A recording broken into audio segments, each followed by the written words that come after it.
to another video. This is Anusha Agrawal and you're watching channel Unicom.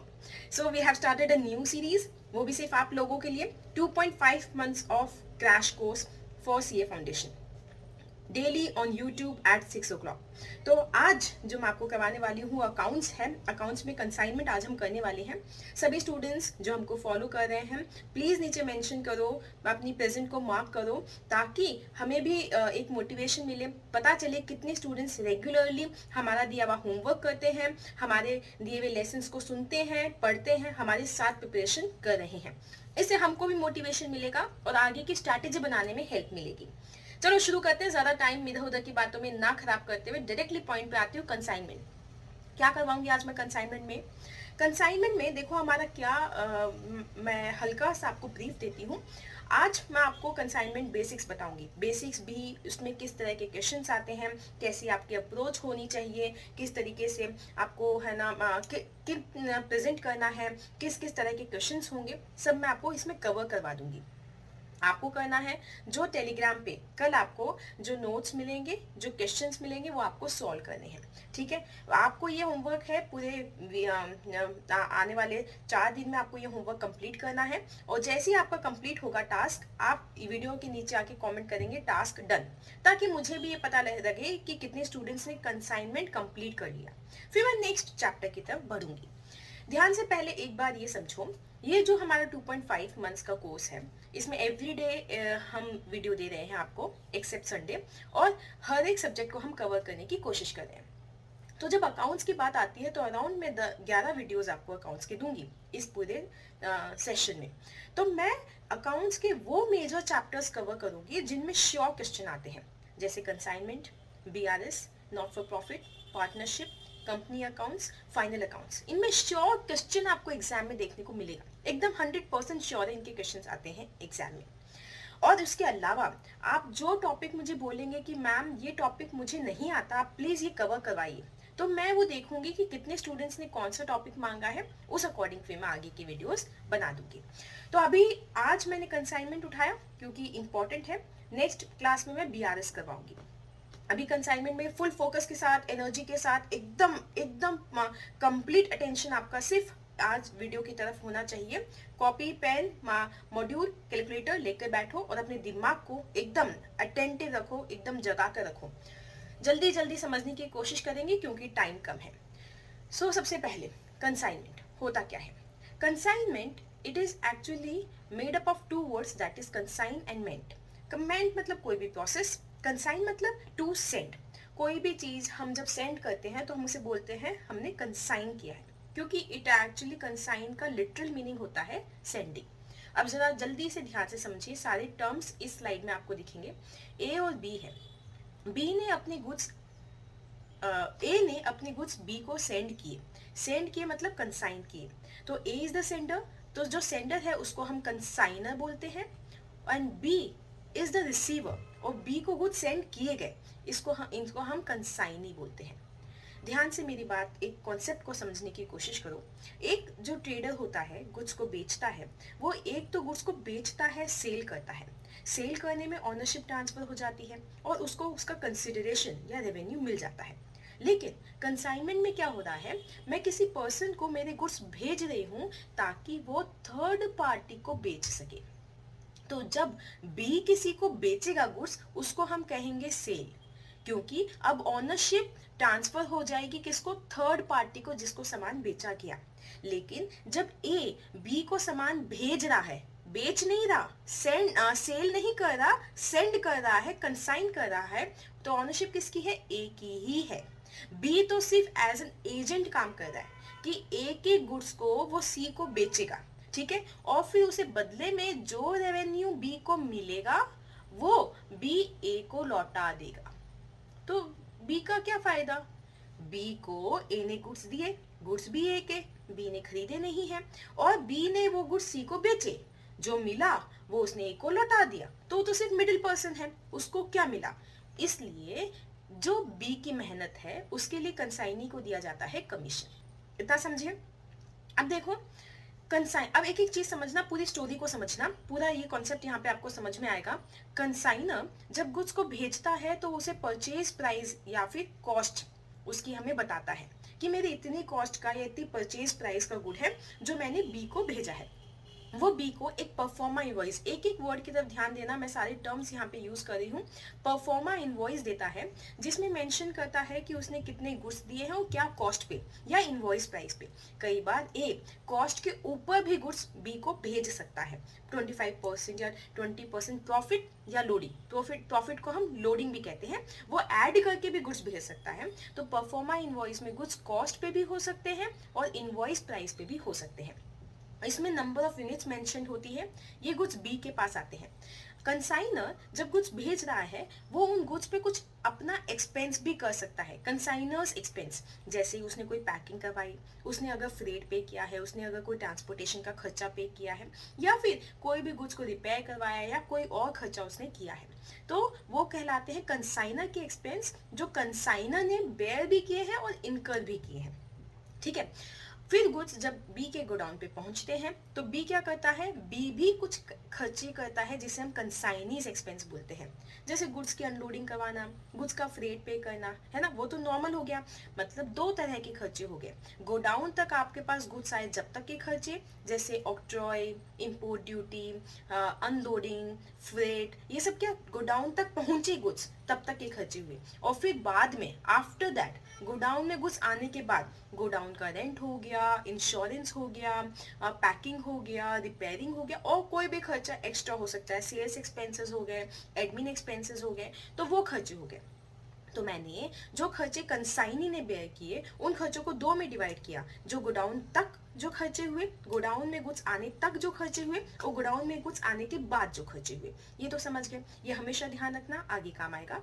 अब दूसरी बात समझो, अब कंसाइनी ने अगर जो खर्चा किया है, कंसाइनी बोलेगा भाई मेरे को क्या मिल रहा है, मुझे तो आप सिर्फ कमीशन दे रहे हो, है, तो मैं ये खर्चे करूँ, मैं ही उनको बेयर करूंगा, तो मैं करूंगा ही नहीं, मैं पैकिंग करूंगा ही नहीं, एडवर्टीजमेंट करवाऊंगा ही नहीं, क्योंकि एडवर्टीजमेंट करने का खर्चा अगर मुझे ही बेयर करना है तो तब वो कई बार कंसाइनर बोलता है कि ये खर्चे मैं आप इनकर करो, मैं बेयर करूंगा, मतलब मैं आपको रिएम्बर्स कर दूंगा, इनका पेमेंट मैं कर दूंगा। तो इट इज बेसिकली दोनों के बीच का एग्रीमेंट, लेकिन मोस्टली केसेस में unless otherwise mention in the question हम मानते हैं कि कंसाइनी के एक्सपेंसेस कंसाइनर बेयर करेगा, तो कंसाइनी अपने खर्चे कंसाइनर से लेगा। यहाँ तक आप समझ गए, कमीशन समझ गए, कंसाइनी के एक्सपेंसेस समझ गए। उसके बाद जब गुड्स बिकते हैं, मतलब बी उनको सेल करता है, तो एक सेलिंग प्राइस पे सेल करता है, ठीक है।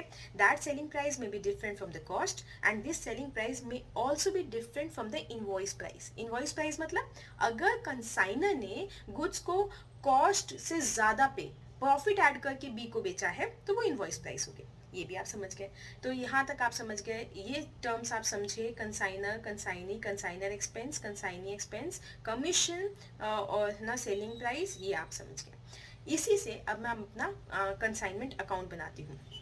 ध्यान दीजिएगा, कंसाइनमेंट अकाउंट बना रही हूँ, बहुत इंपॉर्टेंट अकाउंट है। एंट्रीज साथ साथ में ही समझाती जाऊंगी, बहुत ज़्यादा टाइम अपने पास है नहीं।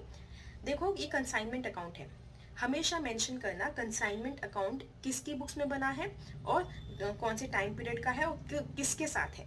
देखो ध्यान दो, यहाँ पे दो पार्टी है, ए पार्टी और बी पार्टी। ए कंसाइनर है, बी कंसाइनी है।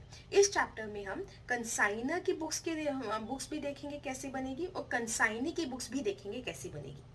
देखो बी को इस पूरे प्रोसेस में सिर्फ कमीशन मिल रहा है, उसको कोई प्रॉफिट लॉस नहीं हो रहा, वो सिर्फ अपना कमीशन लेके खुश है।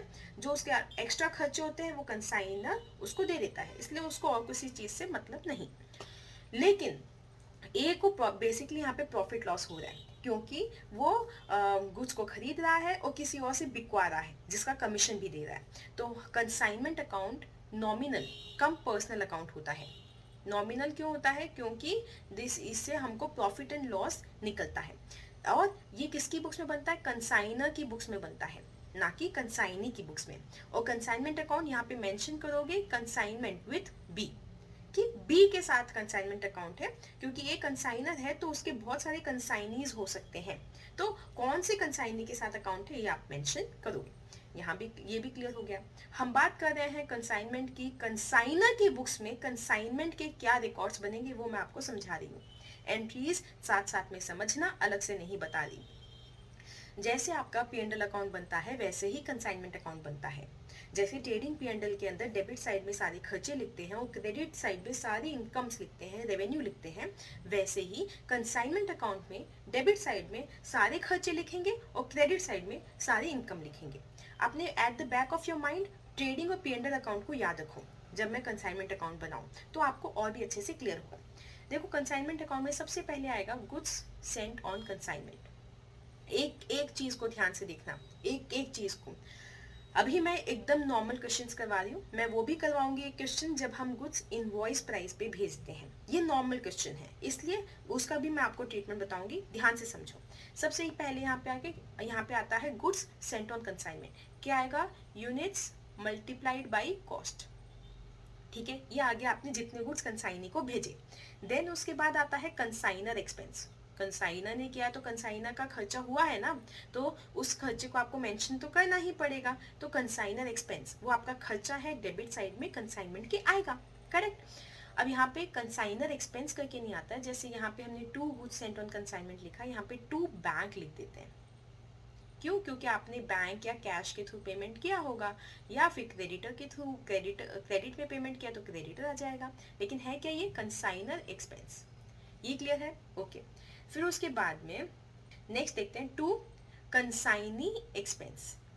अब कंसाइनी एक्सपेंस है ना, ये कंसाइनी को हमें देना है, एक्सपेंस है इसलिए डेबिट साइड में आ गया। देना किसको है? कंसाइनी को। क्या बैंक गया? नहीं। क्या कैश गया? नहीं। क्या कोई और क्रेडिटर क्रिएट हुआ ना, कंसाइनी तो क्रिएट हुआ है, इसलिए 2 कंसाइनी कर देते हैं। आप ब्रैकेट में लिख दो कंसाइनीज एक्सपेंसेस। ठीक है। और खर्चा क्या हुआ कंसाइनमेंट का? कमीशन। ये भी 2 कंसाइनी। किसको देना है? कंसाइनी को देना है। हमारा कंसाइनमेंट का खर्चा है कमीशन, तो मैंने ये सब मेंशन कर दिया। वेरी गुड, इजी हो गया। इसके बाद बाई, यहाँ पे क्या आएगा? क्या आता है ट्रेडिंग P&L में? सेल। तो यहाँ पे आ जाएगी बाई कंसाइनी। क्यों? क्योंकि जो भी सेल होगी उसका पैसा कंसाइनी हमको देगा, तो कंसाइनी उतना हमारा डेटा बन चुका, इसलिए बाई कंसाइनी। और यहाँ पे पूरा सेल आ जाएगा, selling price multiplied by units sold, जितनी यूनिट्स आपने सेल की है। ठीक है। उसके बाद बाई क्या आता है ट्रेडिंग P&L में? क्रेडिट साइड में सेल के नीचे स्टॉक, क्लोजिंग स्टॉक, और यहाँ पे हम लिखेंगे कंसाइनमेंट स्टॉक। समझ में आया? दिस इज हो गया आपका काम। यहाँ पे प्रॉफिट हुआ तो यहाँ पे डेबिट साइड में आ जाएगा, लॉस हुआ तो क्रेडिट साइड में आ जाएगा। किस में डालेंगे? P&L अकाउंट में डाल देंगे। डन, कंसाइनमेंट चैप्टर खत्म। ये एकदम बेसिक मैंने अभी आपको बताया। ठीक है। अब हम इस पे और डिटेल में बात करेंगे और इसे और अच्छे से समझेंगे। कुछ जिस तरह के क्वेश्चंस पूछे जाते हैं वो सब एक बार वापस से अगर नहीं समझ में आया, वीडियो को रिवाइंड करके वापस एक बार देखना कैसे कैसे कंसाइनमेंट अकाउंट में क्या क्या चीजें आती है, दिमाग में बैठ जाना चाहिए। उसके बाद कंसाइनी अकाउंट।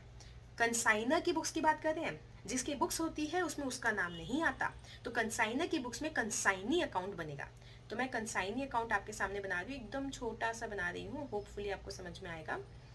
कंसाइनी अकाउंट, क्या क्या आएगा कंसाइनी अकाउंट में? कंसाइनी अकाउंट में क्या क्या आएगा? कंसाइनी अकाउंट में कंसाइनी ने जो खर्चे किए, क्या लेना चाहता है कंसाइनी ने, यहाँ पे क्या क्या काम किया है। कंसाइनी के पास गुड्स आए तो ना तो उसकी कोई अकाउंटेबिलिटी है, ना तो उसको कोई पेमेंट करना है गुड्स के रिलेटेड, तो ए के बिहाफ पे गुड्स उसके गोडाउन में आके रुक गए, तो इसलिए कंसाइनी का अकाउंट डेबिट भी नहीं करेंगे और क्रेडिट भी नहीं करेंगे।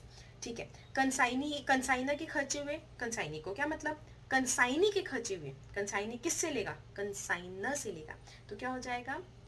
कंसाइनर मतलब हम, कंसाइनर कौन? हम जो रिकॉर्ड्स मेंटेन कर रहे हैं। तो हमारी बुक्स में क्या एंट्री हुई? कंसाइनी। क्या एंट्री करी हमने? कंसाइनी हमारा क्या बन गया? क्रेडिटर बन गया। तो consignment account debit to consignee account, यही एंट्री की ना, कंसाइनी अकाउंट को क्रेडिट किया बाय कंसाइनमेंट अकाउंट। ठीक है। ये क्या आ गया? कंसाइनी एक्सपेंस, ये भी क्लियर हो गया। उसके बाद में क्या हुआ? सेल कमीशन के लिए भी हमने कंसाइनी को क्रेडिट किया, तो बाई कंसाइनमेंट अकाउंट क्या आ गया? कमीशन। उसके बाद क्या होगी? सेल के लिए कंसाइनी अकाउंट को डेबिट किया, तो टू कंसाइनमेंट अकाउंट, या क्या? अगर कंसाइनी ने कोई पेमेंट कर दिया है आपको, तो हमें अगर रिसीव हुआ है तो bank account debit to consignee कर दो, तो बाई बैंक कर देंगे। और अगर हमने कुछ उसे पेमेंट किया है, ऑल्दो ये सिचुएशन नहीं आती कि हम उसे कुछ पेमेंट करें, लेकिन अगर ऐसा भी कुछ हुआ है तो आप लिख दोगे consignee account debit to bank account. यहाँ तक समझ आ गया? तो आपको नॉर्मली निकालना होता है कि कितना बैलेंस अमाउंट कंसाइनी आपको देगा। बेसिकली ये फिगर आपको निकालना होता है, वो आप ऐसे निकाल सकते हो।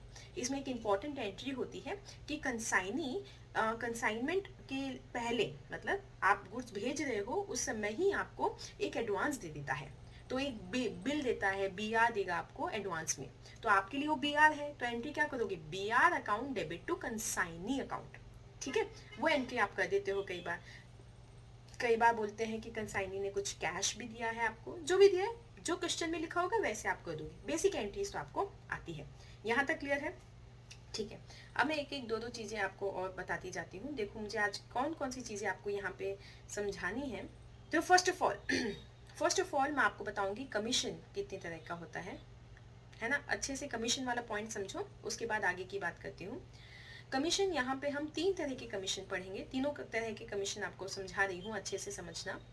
पहला, फर्स्ट कमीशन हो गया नॉर्मल कमीशन, या उसे आप बोल सकते हो ऑर्डिनरी कमीशन, जो नॉर्मल तरीके से निकलते हैं। नॉर्मल तरीके से कमीशन कैसे निकलेगा आपका, it will be equal to selling price into आपका unit sold multiplied by rate of commission. ठीक है, ये आपका नॉर्मल कमीशन, ऑर्डिनरी कमीशन बोला गया है कि 10% आपका सेल के ऊपर कमीशन देना है, 20% सेल के ऊपर कमीशन है, वो आपका नॉर्मल कमीशन हो गया। उसके बाद सेकेंड टाइप का कमीशन आता है जिसे हम कहते हैं ओवरराइडिंग कमीशन। ध्यान देना, बहुत ज़्यादा क्वेश्चंस पूछे जाते हैं ओवरराइडिंग कमीशन के। What is overriding commission? Overriding commission is जिसमें आप एक ऑर्डिनरी कमीशन तो देते ही हो। ऑर्डिनरी कमीशन यहाँ पे क्या होता है, जैसे वापस से एक कॉन्सेप्ट को थोड़ा सा पीछे ले जाके समझाती हूँ। ए है जो कंसाइनर है, बी है जो कंसाइनी है, और सी है जिसको सेल किया गया। ए ने गुड्स खरीदे मान लीजिए 10 रुपए के हिसाब से, ये क्या हो गई, ए की कॉस्ट होगी। लेकिन ए ने बी को इन गुड्स को इनवॉइस प्राइस पे भेजा है। एक एक वर्ड पे ध्यान दो। इनवॉइस प्राइस मतलब 10 रुपए में 2 रुपए प्रॉफिट ऐड करके 12 रुपए के इनवॉइस प्राइस पे ए ने बी को ये गुड्स को भेजा है। ठीक है, और बी ने इन गुड्स को बेचा। कितने पे बेचा, उसने इन गुड्स को 15 रुपए के बेचा, जिसे हम कहेंगे सेलिंग प्राइस।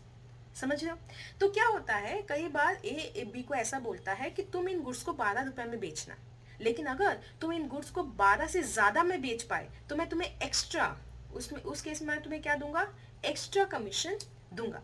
तो देखो उस केस में हम क्या होता है, ऑर्डिनरी कमीशन तो निकालते हैं 12 इंटू यूनिट सोल्ड।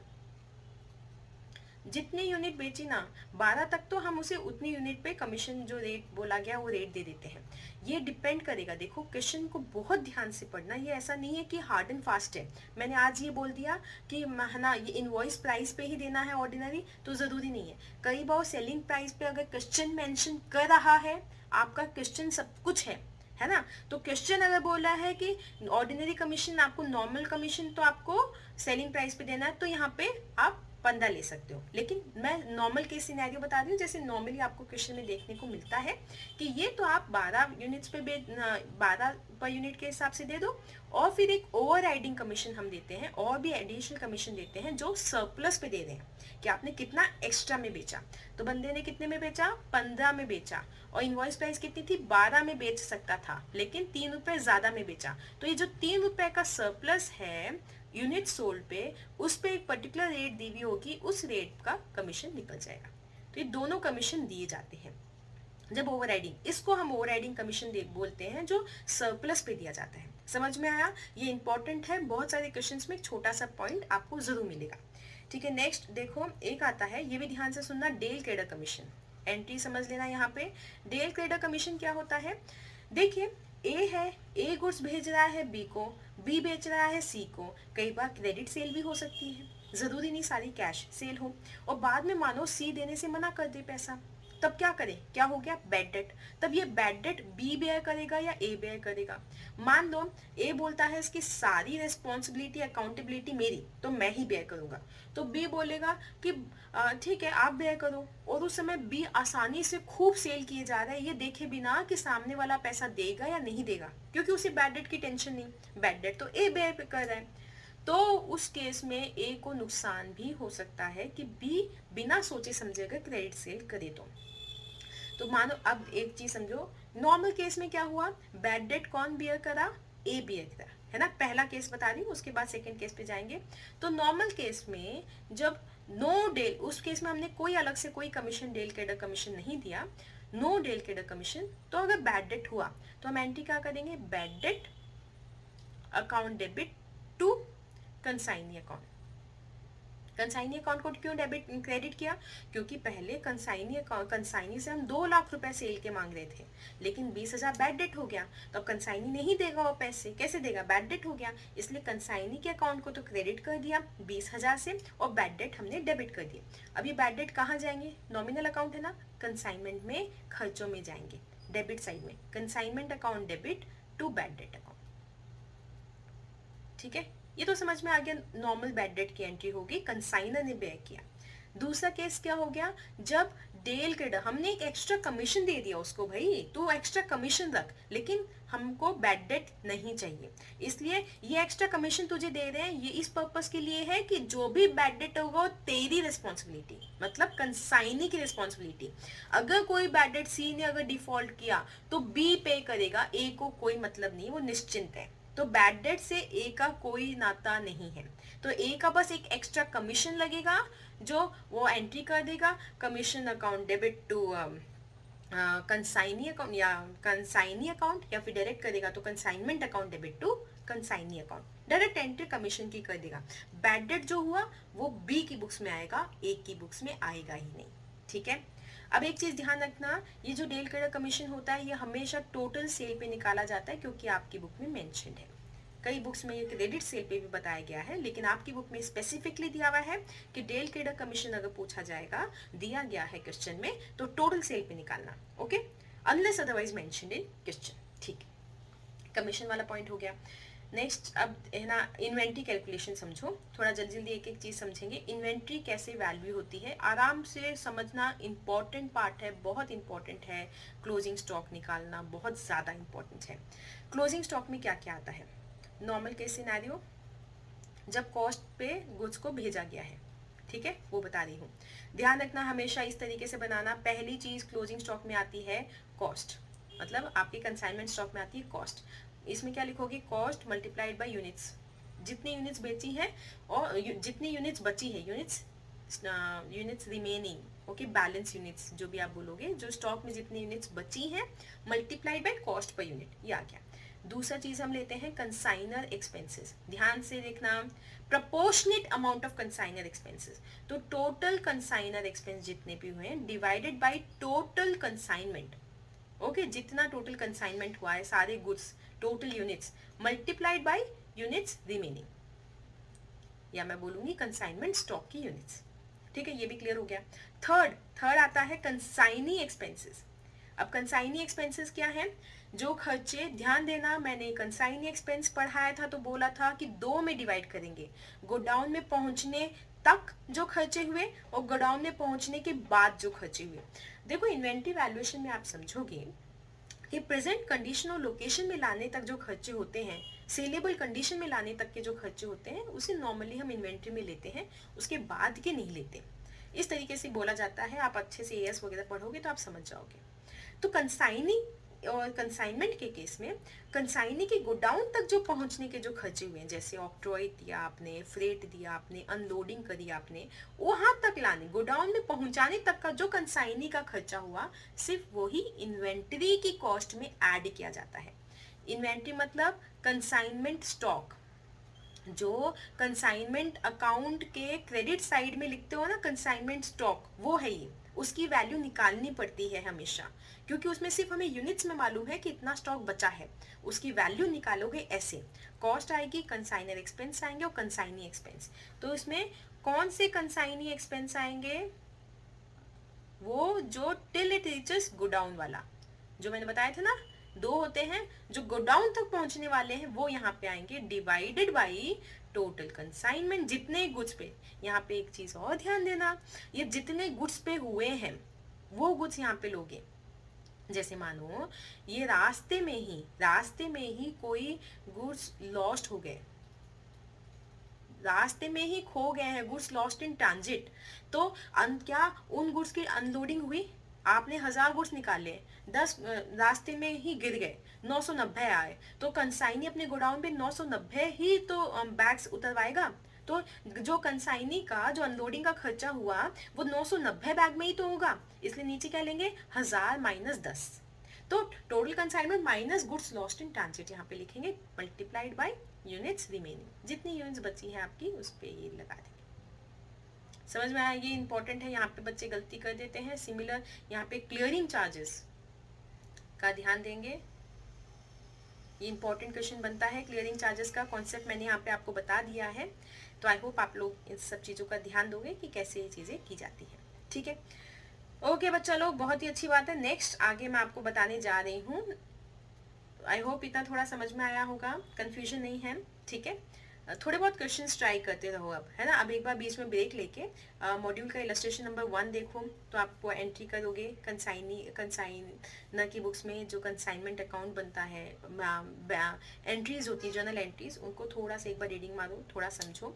इलस्ट्रेशन 2 पे जाओ, इलस्ट्रेशन 3 पे पहुंचोगे तब तक ये कर पाओगे, इन्वेंटरी वैल्यूएशन मैंने आपको बता दिया, इलस्ट्रेशन 3 भी कर पाओगे, 4 भी कर पाओगे। ठीक है, अब है ना, ये इतना अच्छे से आपको समझ में आ गया, कंसाइनमेंट अकाउंट आपका बन जाएगा। ठीक है, अब 2 कॉन्सेप्ट आपके बचे, नॉर्मल एंड अबनॉर्मल लॉस वाला बचा है और इनवॉइस प्राइस वाला। ठीक है, आराम से कंसाइनमेंट अकाउंट बना सकते हो, प्रॉफिट एंड लॉस निकाल सकते हो। ठीक है, अब आगे मैं आपको समझाती हूँ इनवॉइस वाला, ध्यान से देखना इनवॉइस वाला कॉन्सेप्ट। अगर गुड्स को, चलो मैं एक फ्रेश पेज लेती हूँ, अगर गुड्स को इनवॉइस प्राइस पे सेंड किया, ए है, ये बी है और ये सी है, ए ने गुड्स को इनवॉइस प्राइस पे बी को भेजा, ए की कुछ कॉस्ट लगी जिस पे उसने गुड्स को लिया, बी को इनवॉइस प्राइस पे भेजा और सी को इसने सेलिंग प्राइस पे बेच दिया। ठीक है, इस केस में क्या क्या होता है ध्यान से देखना। कंसाइनमेंट अकाउंट बनाते हैं और वैल्यूएशन भी बताऊंगी कैसे करेंगे, ध्यान से देखो। सबसे पहले क्या आ गया, गुड्स सेंट ऑन कंसाइनमेंट। ठीक है, ध्यान से एक एक चीज़ को देखो, यहाँ पे क्या लेंगे, गुड्स सेंड किया, मतलब यूनिट्स आ गई, जितनी यूनिट सेंड की उतनी, multiplied by invoice price. Important mark करो यहाँ पे, ये एक वेरिएशन है, हमेशा कॉस्ट लेते हैं, यहाँ पे इनवॉइस प्राइस लेंगे क्योंकि इनवॉइस प्राइस पे सेंड किया है। फिर कंसाइनर एक्सपेंस आ गया, कंसाइनी एक्सपेंस आ गया, कमीशन आ गया। ठीक है, उसके बाद में कोई बैड डेट हो गया तो बैड डेट आ गया, है ना, बाई चांस अगर कुछ हो गया है तो। यहाँ पे रेवेन्यू आ गया, सेल आ गया, है ना। ये ध्यान रखना, सेल नहीं लिखेंगे कंसाइनमेंट अकाउंट में एग्जाम में, यहाँ पे लिखेंगे बाई कंसाइनी, ब्रैकेट में सेल लिखना। ओके, मैं भी ऐसे लिख रही हूँ आपकी कन्वीनियंस के लिए। इसमें आ जाएगी selling price multiplied by unit sold, ये भी आप कर लोगे। कंसाइनमेंट स्टॉक, अब इसको निकालना है, इसको कैसे निकालेंगे, देखो कंसाइनमेंट स्टॉक के वैल्यूएशन के लिए हमेशा अलग से वर्किंग नोट दिखाना, ताकि ना आपको भी क्लैरिटी आएगी और एग्जामिनर को भी समझ आएगा कि आपने कैसे निकाला। कंसाइनमेंट स्टॉक में पहला क्या आता है मैम, कॉस्ट। आपने फर्स्ट, अभी हमने 2 मिनट पहले पढ़ा है, वीडियो को रिवाइंड करके देखो। कंसाइनमेंट स्टॉक में फर्स्ट क्या आता है, कॉस्ट, लेकिन कॉस्ट हमको लेनी नहीं है, यहाँ पे क्या लेंगे, इनवॉइस प्राइस। तो मैं मार्क किए जा रही हूँ क्या क्या अलग है, एक तो ये चीज़ अलग हुई, एक ये चीज़, कंसाइनमेंट स्टॉक में इनवॉइस प्राइस ली हमने, नहीं तो हमेशा कॉस्ट लेते हैं। Invoice price multiplied by consignment stock units. ठीक है, ओके। सेकंड क्या आता है, सेकंड कंसाइनर एक्सपेंस, उसमें कोई दिक्कत नहीं, एज इट इज़ जैसे हमेशा आते थे वैसे ही आएंगे। थर्ड कंसाइनी एक्सपेंस, वो भी एकदम एज इट इज़ जैसे आपने till it reaches the godown of the consignee जो खर्चे हुए हैं उनका प्रपोर्शनेट अमाउंट यहाँ पे हम ले लेते हैं, वो भी वैसे ही आएंगे, कोई दिक्कत नहीं। ये आपका कंसाइनमेंट स्टॉक का आ गया और वो हम यहाँ पे मेंशन कर देंगे। ठीक है ना, ये हो गया। अब एक चीज़ ध्यान देना, यहाँ पे हम क्या निकाल रहे हैं, कंसाइनर की बुक्स में प्रॉफिट या लॉस जो हुआ है वो हम यहाँ पे निकाल रहे हैं। ठीक है, अब देखो क्या, एक बार बहुत ध्यान से इस ये थोड़ी सी अच्छी चीज़ है, इसको समझने की कोशिश करना। क्या इनवॉइस प्राइस में प्रॉफिट इंक्लूडेड है ऑलरेडी, है ना, तो हमने कॉस्ट में ही प्रॉफिट को इंक्लूड किया। तो अगर हमको proper real true and fair profit या लॉस देखना है तो एक तो यहाँ पे इसका इम्फैक्ट नलीफाई करना पड़ेगा। एक क्लोजिंग स्टॉक में इनवॉइस प्राइस मतलब लोडिंग है, प्रॉफिट है, इसका इफेक्ट भी नलीफाई करना पड़ेगा। अब ले तो लिया आपने इनवॉइस प्राइस पे, लेकिन इफेक्ट को नलीफाई करो। जैसे होता है ना, आइसक्रीम तो खा लिया आपने, फिर आइसक्रीम खा के घर जाके आप है ना काढ़ा पीते हैं या गर्म पानी पीते हैं ताकि उसका इफेक्ट नलीफाई हो जाए। तो वही आपने किया, इसको लिया तो है, इसका इफेक्ट नलीफाई करेंगे। ध्यान दो, every debit has should have a credit, है ना। अगर हमको डेबिट को नलीफाई करना है तो क्रेडिट करेंगे, क्रेडिट को नलीफाई करना है तो डेबिट करेंगे। तो एक चीज मुझे यहाँ समझ में आई ही कि ये इसका इम्पैक्ट नलीफाई करने के लिए यहाँ पे कुछ लिखूंगी और इसका इम्पैक्ट नलीफाई करने के लिए ये अमाउंट यहाँ लिख दूंगी, लेकिन कैसे लिखूं वो समझेंगे। देखो यहाँ पे मैं same goods sent on consignment लिख दूंगी और वही जो लोडिंग का अमाउंट है, ठीक है, जैसे मानो 100 रुपए की कॉस्ट थी, 120 का इनवॉइस प्राइस था, लोडिंग कितना 20 रुपए, तो 20 रुपए मल्टीप्लाइड बाय जितनी यूनिट्स है, यहाँ पे जितनी यूनिट्स की है वो ले लेंगे, ठीक है। मतलब यहाँ पे जितनी लोडिंग है वो यहाँ मेंशन कर दो, तो बेसिकली आप गुड्स सेंट ऑन कंसाइनमेंट को आप कॉस्ट पे ले आए। बस तरीका अलग है शो करने का, डेबिट और क्रेडिट दोनों में शो कर दिया, तो लेकिन नेट इम्पैक्ट एकदम सेम आया जैसे हम नॉर्मल कॉस्ट वाले क्वेश्चन में करते हैं, ठीक है। इसमें जो जितना, अब यहाँ पे आप बताओगे जितनी कंसाइनमेंट यूनिट्स है उसमें जितनी लोडिंग कितनी है, 20 रुपए की लोडिंग है, तो कंसाइनमेंट यूनिट्स जितनी होंगी, consignment units multiplied bye loading मतलब प्रॉफिट, मतलब यहाँ पे 20 रुपए, वो क्या चला जाएगा, इन्वेंट्री रिजर्व करके एक अकाउंट खोलेंगे, वो यहाँ पे दिखा देंगे, ताकि इसका इफेक्ट भी नलीफाई हो गया। अच्छे से देख लो, हमने जो इनवॉइस पे जो कंसाइन किए जाते हैं गुड्स का, उसका क्या बेसिक इम्पैक्ट है। 3 जगह चेंज आता है, goods sent on consignment invoice price में आता है, कंसाइनमेंट स्टॉक में हम इनवॉइस प्राइस लेते हैं, और अल्टीमेटली क्या होगा, उनका इम्पैक्ट नलीफाई करने के लिए हम दोनों डेबिट और क्रेडिट साइड में लिखते हैं, डेबिट साइड में इन्वेंट्री रिजर्व, क्रेडिट साइड में goods sent on consignment. So this concept आपको ये समझ में आ गया, और इस कॉन्सेप्ट पे क्वेश्चंस आपके एमटीपी आरटीपी में भी मिलेंगे और आपके बुक मॉड्यूल में भी है, तो ये आप कर सकते हो। अब आती हूँ एक बहुत इंपॉर्टेंट कॉन्सेप्ट पे जो आपको हर क्वेश्चन में नॉर्मली देखने को मिलता है, वो है normal loss and abnormal loss. ध्यान से पहले एक एक चीज समझो। नॉर्मल लॉस एक ऐसा लॉस है जिसे अवॉइड नहीं किया जा सकता, वो नॉन अवॉइडेबल है। वो मतलब क्या, वो तो होगा ही। जैसे आपके फ्रूट्स हैं, फ्रूट्स में से कुछ तो पेरिश हो ही जाएंगे, 10 किलो हैं उनमें से आधा किलो तो खराब हो ही जाते हैं। ग्लास है, ग्लास में से आपके 20 कार्टन में से 1-2 ग्लास तो टूट ही जाते हैं। तो normal breakage, normal spoilage, normal pilferage जो होता है, जिसको अवॉइड नहीं किया जा सकता, कंट्रोल नहीं किया जा सकता, उसे हम नॉर्मल लॉस कहते हैं। तो नॉर्मल लॉस में क्या होता है, नॉर्मल लॉस जो हुआ वो हम ऑलरेडी कॉस्ट में, वो जो बची हुई यूनिट्स हैं, जो गुड यूनिट्स हैं, उनमें हम इंक्लूड करते हैं उनकी कॉस्ट। और कहाँ से लेंगे, हर बार थोड़ी ना लॉस दिखाएंगे बुक्स में, क्योंकि ये तो नॉर्मल कॉस्ट का ही हिस्सा है, एक तरीके से कॉस्ट का ही हिस्सा है। तो मेरी बात ध्यान से सुनना, नॉर्मल लॉस बुक्स में अलग से नहीं दिखाया जाता। We do not show normal loss separately in books of accounts. Basically हम क्या करते हैं, नॉर्मल लॉस को कौन बेयर करता है, this is borne by good units. अब आप बोलोगे मैम कॉन्सेप्ट कैसे हुआ, समझ में नहीं आया, अब क्या करेंगे। देखो, अगर बुक में क्वेश्चन दिया हुआ, ध्यान से समझना, ए है, बी है ना, ए ने बी को सामान भेजा, ठीक है, मानो 100 यूनिट्स भेजी, रास्ते में 10 यूनिट खराब हो गई, इसके पास 90 यूनिट्स पहुंची, करेक्ट। तो हम क्या करेंगे, यहाँ पे कॉस्ट कितनी है, मानो पर यूनिट 10 रुपए है फॉर एग्जाम्पल, तो कॉस्ट कितनी पड़ी 1000, तो हम 1000 डिवाइड बाई 90 कर देंगे, पूरी 1000 की कॉस्ट किस पे डाल देंगे, 90 यूनिट्स पे डाल देंगे। ऐसे तो क्या थी, 10 पर यूनिट थी, तो 1000 100 यूनिट की कॉस्ट थी, तो पर यूनिट 10 थी कॉस्ट, लेकिन अब क्या होगी, 1090 यूनिट की कॉस्ट हमने कर दी, तो पर यूनिट कितनी हो जाएगी, मोर देन 10। आप बोलोगे मैम क्वेश्चन में कैसे आएगा, तो भी मैं आपको बताती हूँ कैसे यूज आएगा। देखो मैं बताती हूँ, सिर्फ नॉर्मल लॉस कभी क्वेश्चन में नॉर्मली पूछा नहीं जाता, लेकिन इसमें कोई प्रॉब्लम नहीं है। गुड्स सेंट ऑन कंसाइनमेंट क्या करोगे, जितने गुड्स आपको भेजे गए हैं, है ना, वो साथ पूरी टोटल कॉस्ट लिख लोगे गुड्स की, गुड्स जितने भेजे गए, मतलब यहाँ पे 1000 यहाँ पे आ जाएगा, consignor expense, consignee expense, commission, ये सब यहाँ पे आ जाएगा, सेल में आपके पास नॉर्मल अमाउंट आ जाएगा, कंसाइनमेंट स्टॉक सिर्फ यहीं पे देखना पड़ता है, बाकी सब जगह तो ठीक ही है, यहीं पे देखना पड़ता है ना कि कितना कॉस्ट ले। कंसाइनमेंट स्टॉक में 3 चीजें आती है, अब तक आप एकदम क्लियर हो गए हो, एक तो मैम कॉस्ट डालते हैं, एक कंसाइनर का खर्चा, एक कंसाइनी का खर्चा। कॉस्ट में मैं कितनी लूंगी, 1000 रुपए की कॉस्ट है, अब मैं क्या करूंगी, देखूंगी 1000 रुपए की कितनी यूनिट्स की कॉस्ट है, 90 की, और मुझे कितने यूनिट्स मेरे कंसाइनमेंट स्टॉक में बचे हैं, वो मेरा यहाँ का कंसाइनमेंट स्टॉक आ जाएगा। और कहीं भी आपके कोई नॉर्मल लॉस अलग से शो नहीं कर रहे और प्रॉफिट लॉस निकालोगे। Is this clear? कैसे नॉर्मल लॉस का ट्रीटमेंट किए, कहाँ आया कहाँ नहीं आया, समझ में आया? ठीक है, ज़्यादा है ही नहीं, सिर्फ ये देखना है गुड यूनिट्स बेयर करेगी तो कंसाइनमेंट स्टॉक के वैल्यूएशन के टाइम पे आपके ये काम आएगा। क्लियर? ओके मैम आसान है, ये तो बहुत आसान है, वैसे ये एकदम आसान है। अब देखो अब नॉर्मल लॉस समझो, ये और भी आसान है, बस समझने की बात है। अब नॉर्मल लॉस मतलब क्या हो गया? अरे कोई थेफ्ट हो गया, अरे कोई चोरी हो गई, कोई फायर लग गई, आग लग गई, चोरी हो गई, एक्सीडेंट हो गया, ऐसी चीज़ें जो अवॉइड की जा सकती थी, मतलब किसी भी तरीके से जिनको अवॉइड किया जा सकता था, या फिर जो नॉर्मल नहीं है ना, वो कभी कभी होती हैं, कुछ रेयर सिचुएशन में ऐसा हो गया जिसे हम हमारा लॉस मानते हैं, जिसके लिए नॉर्मली हमें इंश्योरेंस क्लेम मिलता है।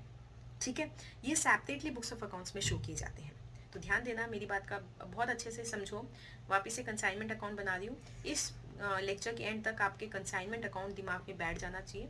बहुत oh I am so sorry, let's get it again, consignment account. Okay so अब देखो यहाँ पे क्या है, यहाँ पे goods sent on consignment, consignor expense, consignee expense, commission, sale, consignment stock. ठीक है, ये सब एज इट इज़ आ गया, सेल एज इट इज़ आ गया, कंसाइनमेंट स्टॉक आपका एज इट इज़ आ जाएगा, इसमें कोई फ़र्क नहीं पड़ेगा। अब नॉर्मल लॉस की बात कर रही हूँ, कंसाइनमेंट स्टॉक पे कोई भी फ़र्क नहीं पड़ेगा, तो कोई टेंशन लेने की बात नहीं, ये अब नॉर्मल लॉस आ गया। अब नॉर्मल लॉस में दो चीज़ें दिखाओगे, एक जो P&L से चार्ज कर रहे हो और एक जो इंश्योरेंस क्लेम है। ये कैसे निकलेगा? अब नॉर्मल लॉस निकालने के लिए वही तीन चीज़ जो इन्वेंट्री के लिए यूज़ की थी हमने, पहला कॉस्ट, दूसरा कंसाइनर एक्सपेंस और तीसरा कंसाइनी एक्सपेंस। देखना है कि अब नॉर्मल लॉस कहाँ हुआ है। अब देखो यहाँ पे एक और इम्पॉर्टेंट कॉन्सेप्ट आएगा, वो मैं आपको बताती हूँ। अब तक आप समझे कि नॉर्मल लॉस में हम कैसे करेंगे, कहाँ इम्पैक्ट आया। अब नॉर्मल लॉस का इम्पैक्ट मैं आपको समझा रही हूँ। अब नॉर्मल लॉस के लिए हमें अब नॉर्मल लॉस का वैल्यूएशन करना है। हमेशा अब नॉर्मल लॉस का वैल्यूएशन क्लोजिंग स्टॉक के पहले करना, पहले अब नॉर्मल लॉस का वैल्यूएशन करना, फिर क्लोजिंग स्टॉक का वैल्यूएशन करना ईजी रहता है। आगे मैं बताऊंगी क्यों। तो अभी अब नॉर्मल लॉस में भी दो चीज़ें होती हैं, ध्यान से देखो। अब नॉर्मल लॉस में दो चीज़ें होती हैं, दोनों का वैल्यूएशन अलग अलग होगा। अब नॉर्मल लॉस एक होता है लॉस इन ट्रांजिट, कि रास्ते में अब नॉर्मल लॉस हो गया, रास्ते में एक्सीडेंट हो गया आपके ट्रक का, या फिर आपके आग लग गई ट्रक में, जो भी प्रॉब्लम हुई रास्ते में ऐसा दिक्कत हो गया। और या लॉस एट कंसाइनीज प्रेमाइजेस, कंसाइनी के गोडाउन में या उसकी प्रेमाइज में कुछ गड़बड़ होगी, वहाँ पे कोई आग, चोरी या कुछ हुआ जिसकी वजह से आपका लॉस हो गया। पहले वाला कॉन्सेप्ट देखो, बाकी सब सेम बनेगा, याद रखना, कंसाइनमेंट अकाउंट सेम बनेगा, डेबिट साइड सेम है, क्रेडिट साइड सेम है, सिर्फ ये जो वैल्यूएशन होगा अब नॉर्मल लॉस का, अलग से जो वैल्यूएशन कर रहे हैं वो अलग अलग होगा। लॉस इन ट्रांजिट के केस में फर्स्ट हो जाएगा कॉस्ट, ये तो सेम आ जाएगी, जितनी यूनिट्स जली हैं या खराब हुई हैं multiplied by cost per unit, cost ही आएगी, चाहे गुड्स इनवॉइस प्राइस पे भेजे गए हैं, कॉस्ट पे भेजे गए हैं, किसी पे भी भेजे गए हैं, हमेशा यहाँ पे कॉस्ट ही आएगी।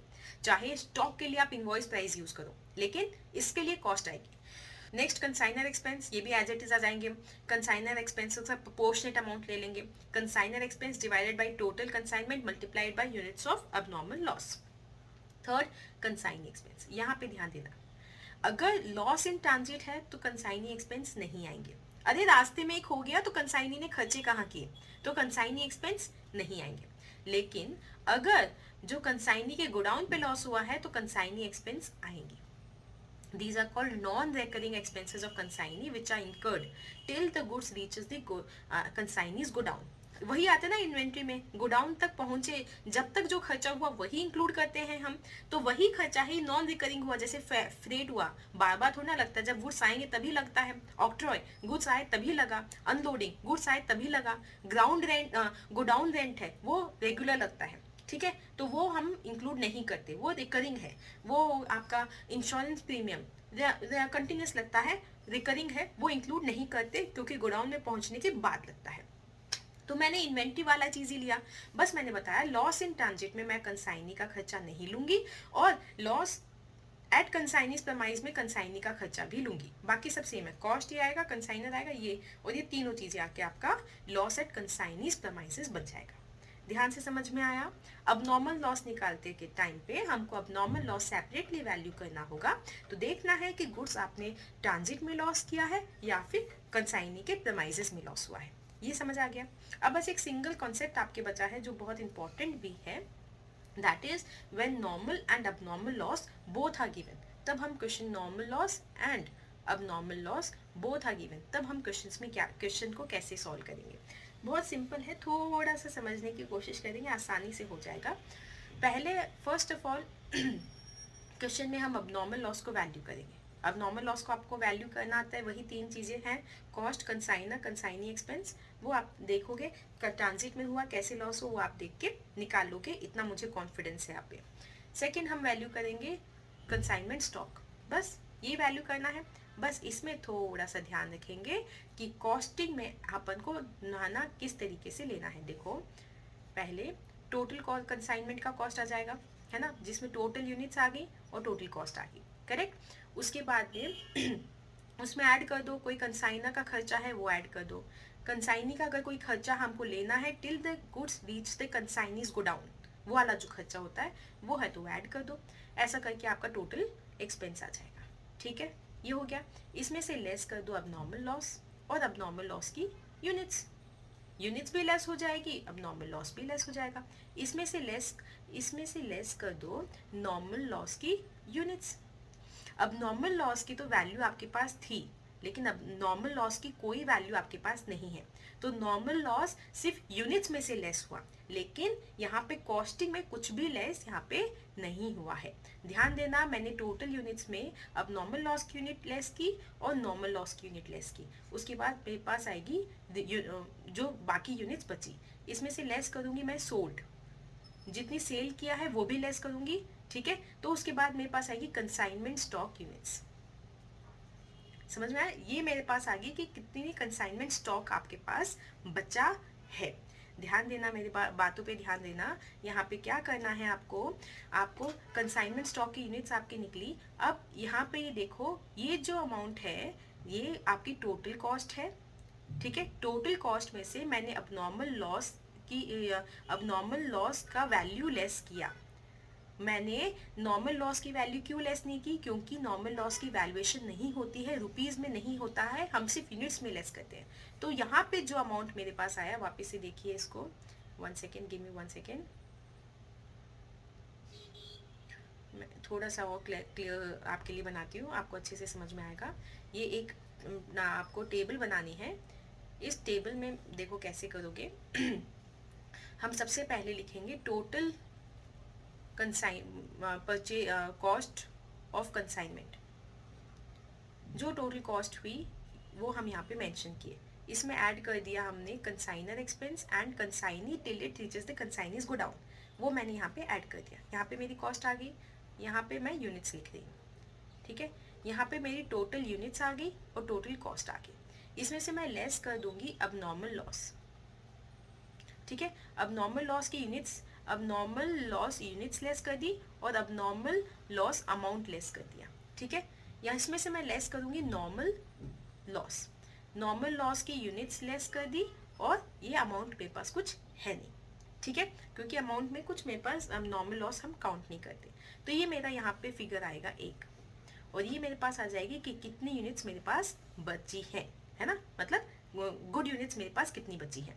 अब मैं निकालूंगी पर यूनिट कॉस्ट कितनी हुई, ठीक है। ये फिगर मानो y है, ये फिगर x है, तो मेरी पर यूनिट कॉस्ट कितनी हो जाएगी, y डिवाइड बाई x। इसको मल्टीप्लाई कर दूंगी कंसाइनमेंट स्टॉक यूनिट से, और ये मेरा आ जाएगा कंसाइनमेंट स्टॉक की वैल्यू।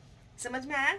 वापस से देखना, जब नॉर्मल लॉस abnormal लॉस दोनों दिए हुए हैं तो सबसे पहले हम abnormal लॉस निकालते हैं, उसके बाद कंसाइनमेंट स्टॉक निकालते हैं, और कंसाइनमेंट स्टॉक निकालने के लिए पहले abnormal लॉस लेस करते हैं और फिर नॉर्मल लॉस लेस करते हैं, और फिर पर यूनिट कॉस्ट निकाल के कंसाइनमेंट स्टॉक यूनिट से मल्टीप्लाई करते हैं। समझ आया? आई होप आज के एक छोटे से वीडियो में मैंने पूरा कंसाइनमेंट समेटने की जो कोशिश की है उससे आपको थोड़ा भी फायदा हुआ होगा। अगर अब तक आप मुझे देख रहे हैं, इस वीडियो को समझ रहे हैं, तो प्लीज़ नीचे कमेंट सेक्शन में बताइए कि मैम कि आपको समझ में आया, क्या समझ में आया, कितना समझ में आया और कैसा लगा। अब एक लास्ट सबसे इम्पोर्टेंट पॉइंट आप समझना, इसमें जो आपको ध्यान रखना है कि कंसाइनमेंट का क्वेश्चन आते ही सबसे पहले आप क्या करोगे। सबसे इंपॉर्टेंट चीज मैं अभी बताने जा रही हूँ। क्वेश्चन आते ही सबसे पहले फिगर बनाओगे कि कंसाइनर कौन है, कंसाइनी कौन है, कंसाइनर ने कितनी यूनिट्स भेजी है। सब पूरा क्वेश्चन को इस अपनी कॉपी में इस पिक्चर फॉर्म में लिख लेना, ताकि बार बार क्वेश्चन में नजर ना मारनी पड़े। यूनिट्स कितनी भेजी है, क्या प्राइस पे भेजी है, ठीक है। कंसाइनर के एक्सपेंस कितने हैं, कंसाइनी के एक्सपेंस कितने हैं, कंसाइनी का कमीशन कितना है, और बी ने कितने पे सेलिंग प्राइस क्या है, कितनी यूनिट्स बी ने बेची है, और कोई अगर बी ने बिल दिया है तो बिल कितने मंथ्स का है और कितने रुपए का है। सब डिटेल यहाँ पे लिख लेना। और फिर उसके बाद कोई अबनॉर्मल लॉस है तो कितना है, इंश्योरेंस क्लेम है तो वो कितना है वो भी यहाँ पे मेंशन कर दो, कोई नॉर्मल लॉस है तो वो भी मेंशन कर दो। उसके बाद क्या बनाओगे, कंसाइनमेंट अकाउंट। कंसाइनमेंट अकाउंट में एकदम फिक्स है, मैंने आपको समझा दिया, वो एज इट इज आप लिखते जाना। डेबिट साइड में गुड्स सेंट ऑन कंसाइनमेंट ना, कंसाइनर, कंसाइनी एक्सपेंस, फिर कमीशन, फिर कोई बैड डेट हो गया तो बैड डेट, फिर यहाँ पे सेल आ गया, यहाँ पे कंसाइनमेंट स्टॉक आ गया, अब नॉर्मल लॉस आ गया, जिसमें जितना मान लीजिए आपका 2000 का अब नॉर्मल लॉस है तो ये आपको 1500 का इंश्योरेंस क्लेम मिल गया तो 1500 तो इंश्योरेंस क्लेम में डाल दो, 500 P&L से चार्ज कर दो, ठीक है। पूरा अमाउंट लेकिन 2000 का हम यहाँ क्रेडिट साइड में लिख देते हैं, ठीक है। ये आ गया ये पूरा आपका कंसाइनमेंट। ये कंसाइनमेंट अकाउंट बनाने के बाद दूसरा काम क्या करोगे, बनाओगे कंसाइनमेंट स्टॉक की वैल्यूएशन। कंसाइनमेंट स्टॉक को वर्किंग नोट बनाओगे, कंसाइनमेंट स्टॉक को वैल्यू करना कि कंसाइनमेंट स्टॉक का वैल्यू कितना है, तो उसमें 2-3 चीजें आपके आ जाएगी। अगर नॉर्मल लॉस है तो एक एडिशनल आपके वर्किंग नोट बन जाएगा, और ये आपका पूरा का पूरा क्वेश्चन आपके सामने है। तो मैं उम्मीद करती हूँ आपको ये वीडियो थोड़ी सी हेल्प करेगा। अगर पसंद आए तो नीचे जरूर लिखिए कि आपको नेक्स्ट कौन सा चैप्टर चाहिए। ऑल्दो मैंने प्लान किया है कि नेक्स्ट वीक मैं आपको BRS करवाऊंगी। आपको इसके नोट्स और क्वेश्चंस हमारे टेलीग्राम चैनल पे मिलेंगे, तो stay tune to our Telegram channel and be with us, have faith in yourself, keep working hard, stay healthy, be happy, bye bye.